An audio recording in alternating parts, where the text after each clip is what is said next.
Okay, welcome to another talk about Stoicism, where we are going over the meditations of Marcus Aurelius now, but as I said, we're going to skip a number of parts, and the reason for that is that some of these passages are maybe a bit too esoteric, or quite simply, they're very hard to comprehend, because don't forget Marcus was writing to himself.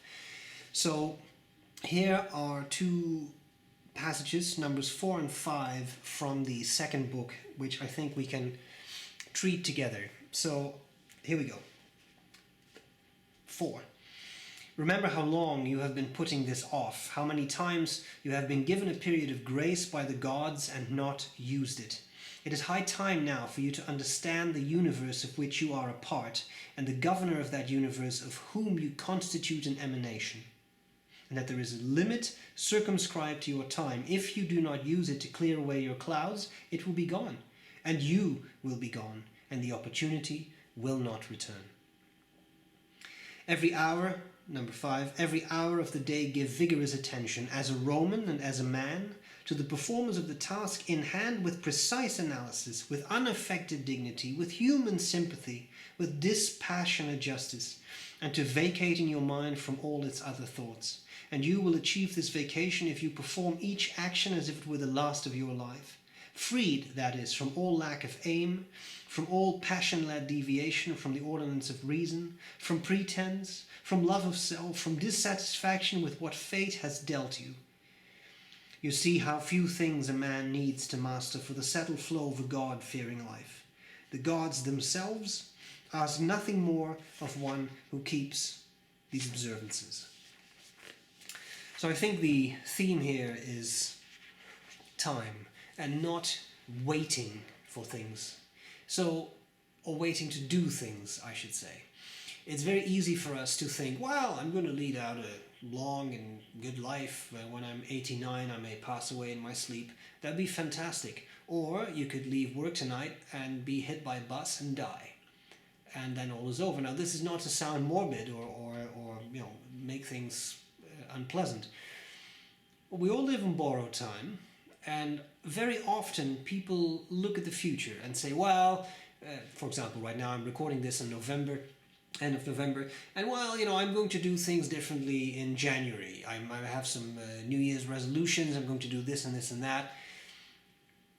But at the end of the day, first of all, you don't know if you're going to be alive at that time. Now, let's assume that nothing terrible is going to happen to you and you will be alive in January. Okay. Well, why wait? Why wait to better yourself, to further your progress? Again, for a Stoic, some things are very important, such as virtue. Doing the right thing, not occasionally, all the time. That and that alone, in the mind of Stoics, is the path to eudaimonia, to a rich and fulfilling life. But if that is part of leading that good life, why wait? Why wait until January or next week? Or, well, next month I will do this and that. No, do it now. Start now. Right now. You have the chance to do it, you just need to do it.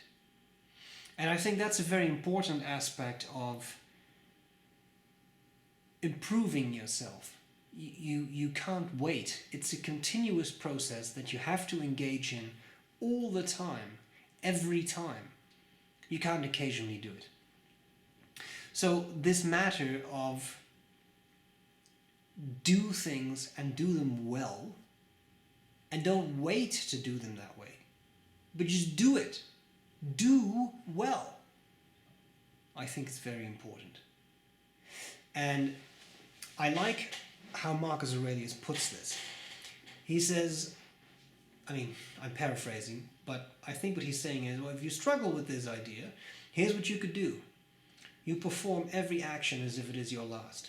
Everything you do, no matter how small, deserves your full attention. He was a Roman emperor, so he says, as a Roman and as a man, And that's true. And obviously this applies to women. This applies to anyone, right? This applies to anyone. I assume that will be clear. Everything you do with your fullest attention. You do it the best way you can. And how do you accomplish that? By pretending it is the last thing you will ever do. If you have that opportunity, one more thing to do and then you will die, wouldn't you want to do that thing well, so that you can leave that as an example to others, or to inspire those people that you loved? This is how I will do it, as well as I can. And if you truly want to be a Stoic, you have to approach everything that way. You can't do things half-heartedly. You can't do things virtuously sometimes, but completely non-virtuously at other times, simply because that's convenient. If you really want to be a Stoic, you have to do it properly all the time. And that's not easy. In fact, that's very hard. But that's what being a Stoic is about. Doing those things to make progress. And not wasting any time. Everybody, I believe, has it within themselves to be a truly good person. I really believe that. But you have to do it. And if you have it in you to be a good person in January, why don't you have it in you to be a good person now? Why don't you have it in you to be a nice person, to be a helpful person, to help out others where you can, to not be judgmental, to not be angry all the time, to not feel terrible all the time? You have that within your control, but you need to do it. And not tomorrow, not even an hour from now, but right now. And again, for all you know, you watch this video, you leave work, so to speak, get hit by a school bus, you're dead. Now, on purpose, I put this very bluntly, and I don't mean to make this morbid, but it could happen. It could happen right now. You could die.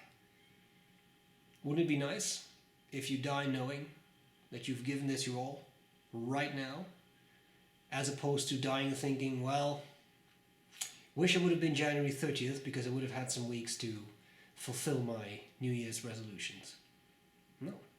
No time to waste. Right here, right now.